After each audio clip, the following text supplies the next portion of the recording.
దోపిడీలు, అంతెందుకు దొంగతనాలు సైతం ఎవడి కనుసన్నల్లో జరుగుతాయో అరవీరం భయంకరుడే, ఆ అరవీర భయంకరుడే ఈ అలెగ్జాండర్. నీలా భయంకరమైన రౌడీలని చెప్పుకునేవాడిని కాలు కింద తొక్కేసిన చరిత్ర రానాది. ఏనుగు కుంభస్థలాన్ని మాటు వేసి కొట్టగల మృగరాజు ఈ జయసింహ. తిహార్ జైలు నుండి తప్పించి వచ్చిన కరుడు గట్టిన గుండాల్ని సైతం నడి రోడ్డు మీద అంతంగా తెగ నరకగల ఈ జయసింహకి ఈ ఉగ్ర నరసింహానికి నువ్వేం పెద్ద లెక్క కాదురా. ఈ అలెగ్జాండర్ అంటే మండుతున్న అగ్నిపర్వతం లాంటి వాడు.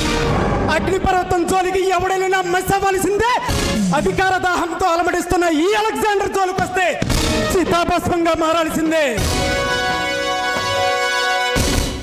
మీ ప్రాణాల మీద మీకెంత తీపి ఉంటుందో ఎదుటి వారి ప్రాణాలు కూడా అలాంటివే.